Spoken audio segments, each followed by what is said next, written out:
Hey, you guys, great. Why don't you give them another round of applause while I tell you that those two guys, David and Zach, they actually won Funniest People in Cincinnati Awards in different categories of a real huge comedy competition, and they're actually part of our community helping us to play a little bit today. So thanks for being here, guys.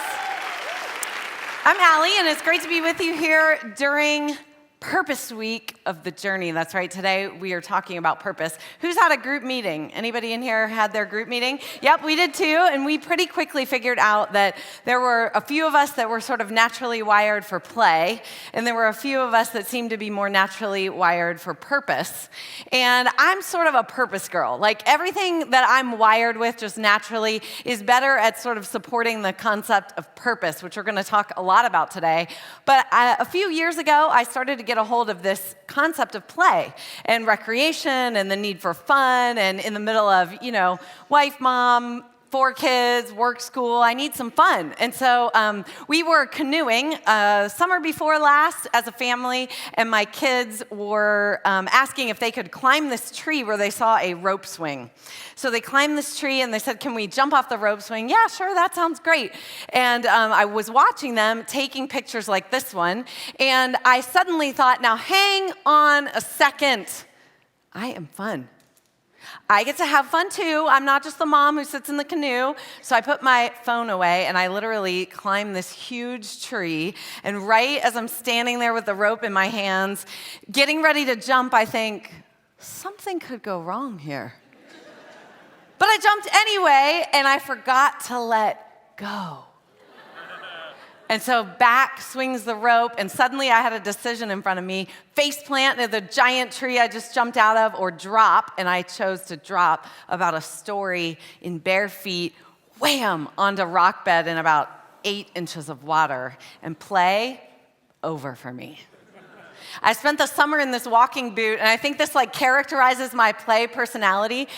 Since I'm naturally wired for purpose, I tend to go after it a little too aggressively. I just don't quite know my way around it as much, but the struggle for play is real. We're doing it.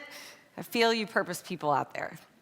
When Brian introduced this concept of the first week of our journey, he said something which really struck me, and I strongly agree with that when it comes to purpose. We're not trying to find a life where we blend these two together all the time. That can occasionally happen, and that's awesome when it does, but also we need both, and it's okay if they exist separately in our life. And so we're going to unapologetically talk about purpose today, and my goal is to get us to stop thinking about purpose as something out there and start seeing purpose right in front of us in the here and now. So let me pray for us. Father, thank you that you invite us into a life of purpose, and I pray that your words would be spoken here today, that you would help me to be clear and helpful and true. Amen. So I want to lift a weight off your shoulders as we start to talk about purpose. Just give me a quick hand if you have ever done whatever you do every day. You take care of kids, you go to work, you go to school, whatever your daily tasks include, and you've gotten to the end of a day and you've gone, what am I doing? Who's ever done that? Okay, the rest of you are lying. The final 10%. I know we've all done that. I'm a pastor. I work at a church. I've gone home and said, what in the world am I doing here today? And I want to lift a weight off of you. I want today to give you a simple definition of purpose and a conversation about purpose that feels like I don't have to go find it. I actually have access to it in my life, and it's way easier than you think. Having a life of purpose means putting God right in the center of whatever you are doing today. That's it. That is really it. I think most of us are kind of numb to the idea of purpose. We don't really think about it too much. Maybe we made some purposeful decisions to kind of get where we are in our life right now, or get with the people that we're with. But truth be told, we kind of wake up every day and we just do the thing. We do what we do, and then we wake up tomorrow and we do it again. And we all get caught in this mindset. But this mindset actually leads us to some wrong thinking about purpose. And that thinking, when somebody says something like, what's your life purpose? we immediately think, it can't be this. It can't be keeping the ball rolling. It can't be just doing the thing I do every day. It must be out there. So maybe we have this mindset that we need to start that nonprofit, or we need to come work at a church, or we need to spend all our vacation time going around the globe on mission trips. And there's nothing wrong with any of those things, but it's just indicative of our mindset about purpose that always is telling us we need to go find it. We need to go search for it. And we'll know it when we see it. It's kind of like a soulmate version of purpose. Like it's going to be a perfect match. And when I find it, I'm going to know because I'm going to feel fulfilled and satisfied. And above all, I will be happy when I find this. And we search for it in all kinds of different ways. I absolutely know people who search for purpose only in their job. And so anytime they have a job that doesn't fully satisfy them, they're on to the next one in search of a job that will fulfill this longing for purpose. And some of us, we've searched in different ways. Who's ever done an online personality inventory of any sort? I've done the Myers-Briggs, I've done the DISC, I've done the one where they tell you whether you're wind or fire or earth or something. And I've done lately the Enneagram. Anybody else taken that one? Okay, so I'm a 5. Any other 5s in the room? Yeah, you're surprised, aren't you? I'm a 5. And anyway, I think what we're yearning for, not that there's no insight to be gained there, but what we kind of want to know is this going to finally tell me the direction I should move to go out there and finally find my purpose? We go on this search like purpose is some sort of soulmate that we have to go and find, but the constant through line in our search for purpose is that it will satisfy and optimize and maximize me. It's really about me. And we don't say this, of course, because that sounds kind of self-centered, but we truly do believe that our purpose will ultimately satisfy primarily us. And when this is kind of the mindset we're in, you end up where I ended up on a Tuesday morning. I'm going to guess maybe like a decade ago, maybe 9 years ago.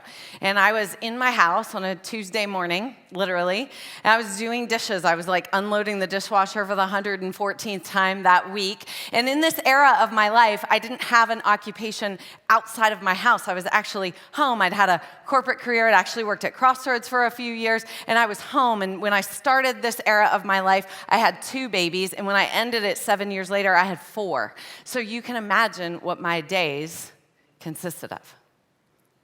There was a lot of diapers, there were a lot of nap schedules, there was a lot of maintenance, and I was mad that particular day. Not every day, but that day. And I was doing the dishes, and I said things to God. Started off kind of civil, like, "What are you doing here, God? What's going on? This doesn't feel good. Sure don't like this some of the time." And then I got madder, and I pulled a bowl out of the dishwasher, and I threw it in the sink, and it shattered, right as I yelled something like, "What are you doing with me? I am not fulfilled. There are parts of me that are just laying there completely dormant. This can't be your purpose for me." See, I had gone home because I felt like that's where God was leading me, but I was confused because I just kept thinking, shouldn't this feel better for me? And this is usually exactly the kind of mindset that we have about purpose, but purpose is not about what we are doing. Purpose is about what God is doing. And this is an enormous, enormous shift for most of us in the room.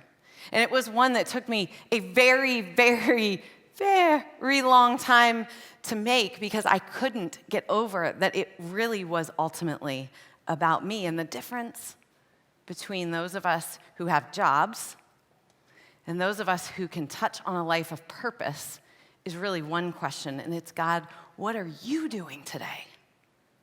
And how can I be a part of it? God, what are you doing today?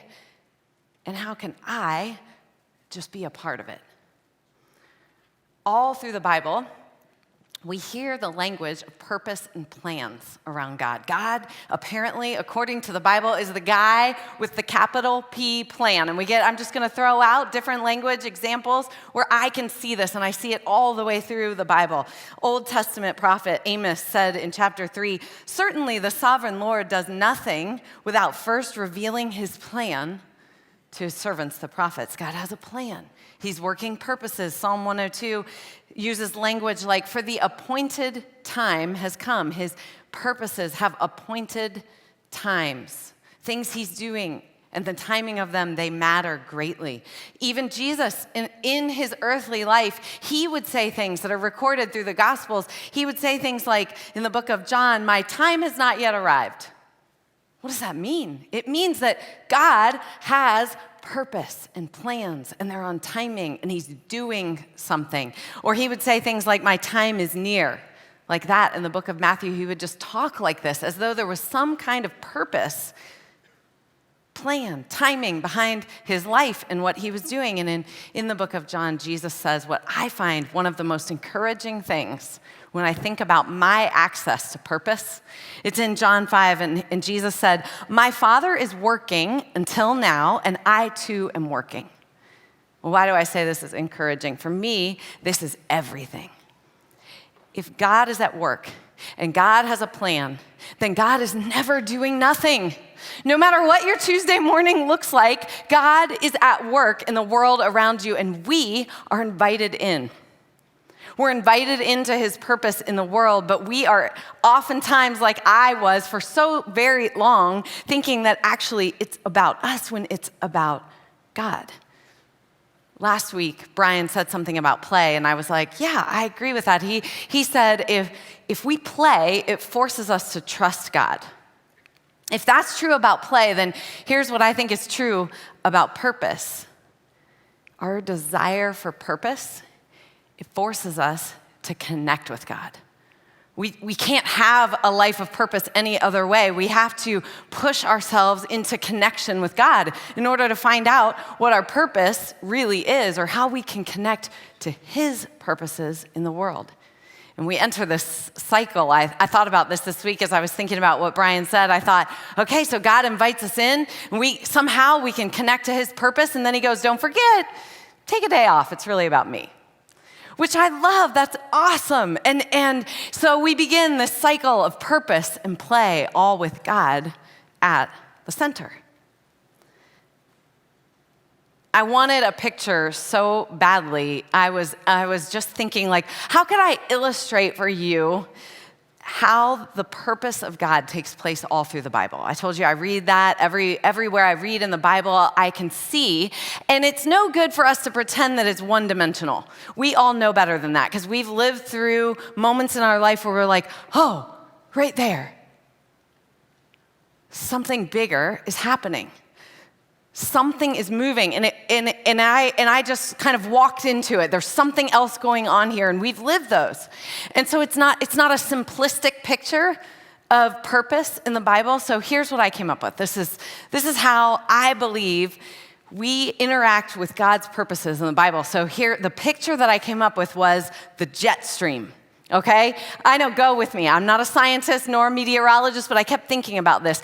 The jet stream is actually these huge columns of winds that happen like 12 miles above the surface of the earth. And they create patterns based on the rotation of the sun, the distance from the equator, the speed of the Earth's rotation, whether it's over land or over sea. And we get all of these weather patterns all over the globe. And then you turn on your news and your meteorologist says, hey, because the jet stream is doing something, here's the weather in your area today. And you see a map with a squiggly line, and you do what I do, which goes, okay, that's the jet stream. But it's creating a set of local circumstances for you, right? We can see how the jet stream is interacting in our world or our country or our city. And the truth is, the only thing we really care about is things like, what are the clouds and the rain doing over me? Like, is it gonna rain? Can I ride my motorcycle to work? Do I need an umbrella? Is it gonna be 90 in September? I don't know. It's just, all we care about is what is it doing in my world right now. God's purposes through the Bible are exactly like this. God working this sovereign plan miles and miles above us that creates circumstances all over the earth. He moves nations and kings, and the Bible uses all kinds of language like that, and it creates a set of circumstances for us in this time, in this way, in this place that we are. But the truth is, our entry point to the jet stream is the weather, the wind, right in our face. It is the wind in our face every single day. That's the only thing that you and I can do. We can't control the jet stream winds. We don't even know what the pattern is going to be like over where we are, but we can and do and must interact with God's purpose by dealing with the wind that is right in our face. And this is what we find: our hands, our mind, our feet, our daily tasks, the work in front of us, the people we pass. It happens in what I call the 3 Ps. Purpose takes place in the people, in the places, and in the patterns of our daily life. These are our entry points. These are our entry points to what God is doing. It is the jet stream. It's all the same thing, but we look by these because we yearn for those moments where we feel a sense of higher purpose. So we overlook what's right in front of us, and we go out there and we search for something bigger, something grander, something above just the daily old stuff that we're doing. But don't forget, God is always at work. He is never doing nothing. So how do you know? How do you know if what you're doing every day really matters? How do you know if it's touching purpose? And for me, there's one simple idea that clarifies this for me, is what I'm doing every day, does it last before God? Does it endure in His kingdom? Does it matter beyond myself? Does it last beyond my lifetime even? When we start to touch a life of purpose, the results, we said that, what did we say? That purpose is something productive that yields results. Well, the results we're looking for are enduring results before God that matter to God, that are in the kingdom of God. And that happens through the here and now. Purpose is our here and now. This is our entry point to the jet stream. We don't have another one. We can't go 3 miles up or a nation over. We can't access the winds at 1,500 feet. We can't do it. I want you to meet a guy in the Bible that I think illustrates this perfectly. His name is Daniel, and we have to fight the urge with Daniel's life to think that he knew all the things that were going to take place with his life. We have the luxury of reading his story as recorded in the Bible, but I want you to fight the urge to think that he had any of that information, because he didn't. Daniel lived at a time where it looked like he had great purpose. He lived in the nation of Israel, and he was in the royal family of the kingdom of Judah. So this is the time in Israel's history where they had split into 2 different nations. Daniel was a part of Judah, which had the throne in Jerusalem, the city with the holy temple. He was it. He was where it was happening. But this is the final chapter in the life of the nation of Israel. The other nation, Israel proper, named proper, is already gone. And in comes King Nebuchadnezzar from the very powerful nation at the time in the region called Babylon. And King Nebuchadnezzar comes around Jerusalem and he puts it under siege, which means he basically put a stranglehold on the city. And the first thing that he did to signal, I am here and you are all mine, is he rounded up the royal family and everyone connected to them, and he shipped them off to Babylon. And it was absolutely a signal to the people that I am here, and this, whatever this is not only over, it's mine. So Daniel, who we are also told is the cream of the crop, the best of the best. He's like Charles and William and Harry and Diana and Kate and whatever her name is, all rolled into one. He's smart, he's handsome, he's quick, he's royal, he's everything. And so are most of the people that went with him. So they ship these guys off to Babylon, and they give them work, which they not only wouldn't have wanted, it would have been an insult to them. For 3 years, Daniel was tasked with training to enter the service of the king, which meant he had to learn the Chaldean language, law, math, architecture, astrology, astronomy, everything, agriculture, anything in the nation that was the culture of Babylon. And the whole point was to wipe out the name of Daniel's God and the memory of his former life and purpose. This guy had every reason to think that purpose was over for him, right? He used to live in Jerusalem, serving in the holy city, in the royal family. And suddenly, he's forced labor for the Babylonian king, who even changed his name. He changed his name from Daniel, which means God is the judge, to Belteshazzar, which means lady, protect the king. He called him a girl. Come on, that's funny. He calls him a girl. He gives him work he's going to hate. He deeply insults him. He's forced labor to a godless king, and Daniel had every right to throw some dishes. I wonder if he yelled at God. I wonder if he questioned whether his purpose, maybe his very life, was completely over. I don't know how he felt about it, but what I do know is what he did about it. What he did about it was he got up every single day, and to the best of ability, he did the work that was right in front of him. And after 3 years, the reason that I know this is because in Daniel 1:20, it says this. The king calls him in with a few of the guys that he's been training with, all from the royal family that had come from Israel. And it says in Daniel 1:20, in every matter of wisdom and understanding about which the king questioned them, he found them 10 times better than all the magicians and enchanters in his whole kingdom. Daniel did amazing work. He actually got promoted after that little exam, and then a few years later, he got promoted again, and he worked his way up to the king's right-hand man. My guess is there were people who probably prayed for that purpose to come true in their life. Oh, gods, please make me the king's right-hand man. I promise you, Daniel never prayed that prayer, yet there he was. And purpose was going to begin to emerge out of his life. But did he know how? Why? No, he just got up every day and he dealt with the wind in his face. And he did it to the best of his ability. And the critical thing that he chose, we find out in the very first interaction that he had in Babylon. This seems so small. It would be so easy to just read right over it, but it was this decision that created the possibility that he would actually have purpose in this place. Let's read this. Daniel 1:5,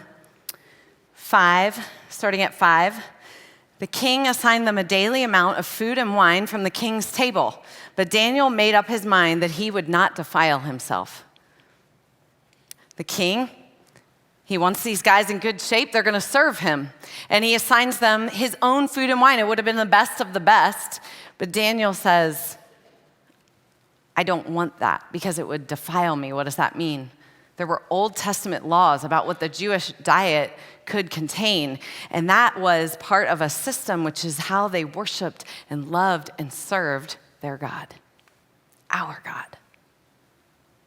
And Daniel said, I'm going to connect right now, right here, with this tiny little decision about food. I'm going to put God at the center. I don't want the king's food. I want to honor my God.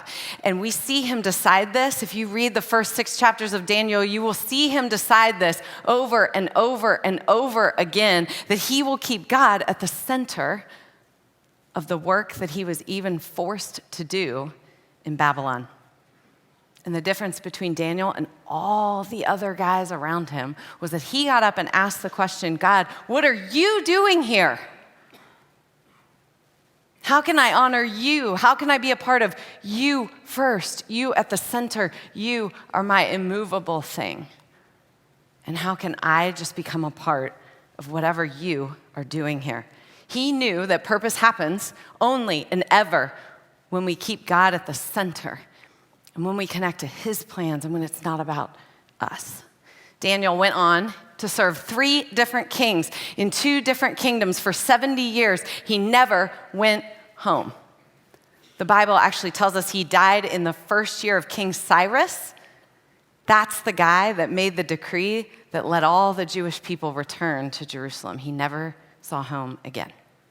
He spent all of his years working in a godless nation for a godless king, and he got up every single day to the best of his ability, and purpose began to reemerge because he kept God in the center. And God did work incredible purpose through his life. Listen to some of the ways that his work has lasted and is still lasting before God today.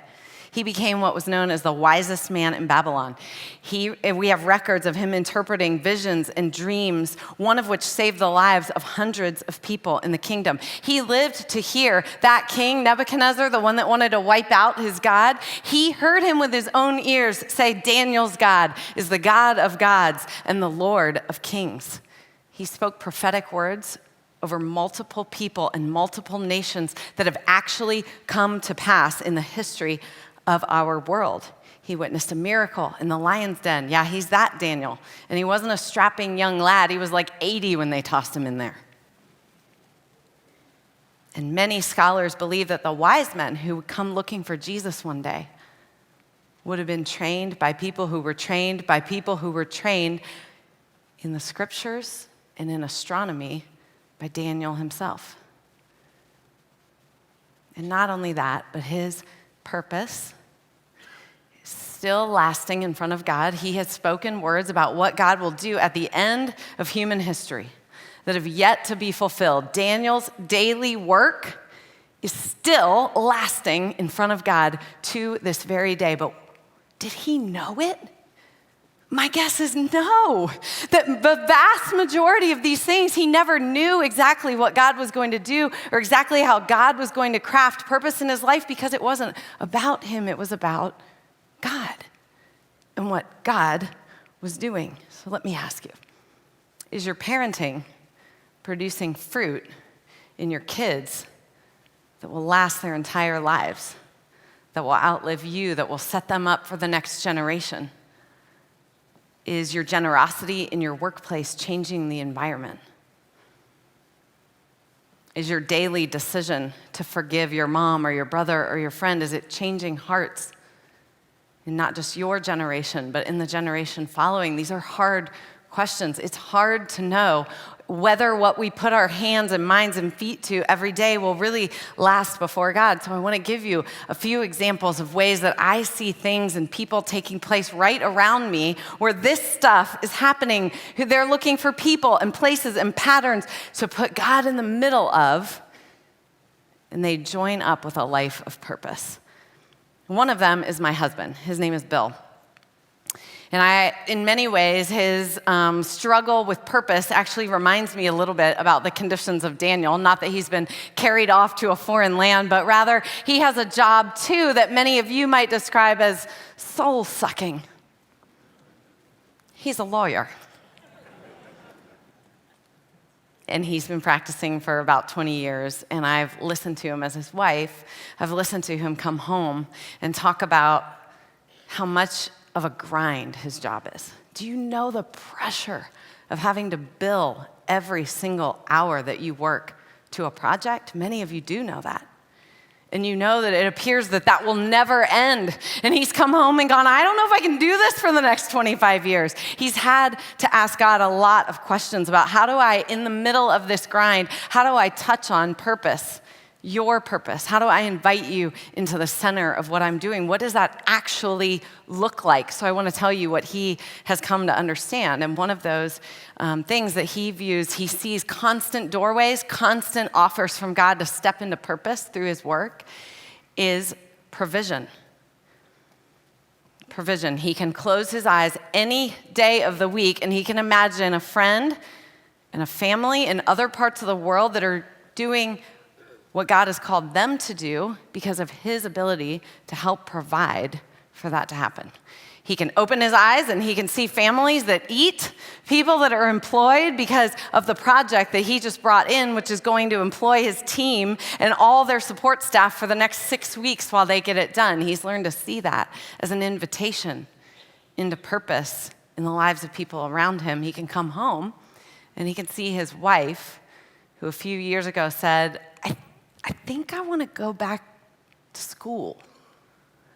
I'm pretty sure that God wants me to go to seminary. And he will tell you that I've done it in the least financially efficient way possible, but that he has been able to provide gives him satisfaction in watching what God has done in the lives of other people around him and how it's taken shape. He never even wanted to be a lawyer. And the reason that I mention that is because it directly connects to why provision. I was his girlfriend at the time, and I listened to the conversation and the heart-wrenching decision. He wanted to be a teacher. He was a certified teacher. And coming out of undergrad, that's what he wanted to do. He wanted to be a high school history teacher and a basketball coach. And instead, he went back to law school because he couldn't get rid of this gnawing feeling that he would be leaving something on the table, that he would be leaving a capacity that God had given him and that God wanted to put to work somehow in the world, but it wasn't deeply satisfying to him, not like how he thought of teaching. And yet he went back, he followed that, and today he would tell you he believes that was part of God's plan for provision for other people. And that urge to coach and mentor and teach that obviously would drive one into that profession, he actually has seen that take shape in his office life right in front of him.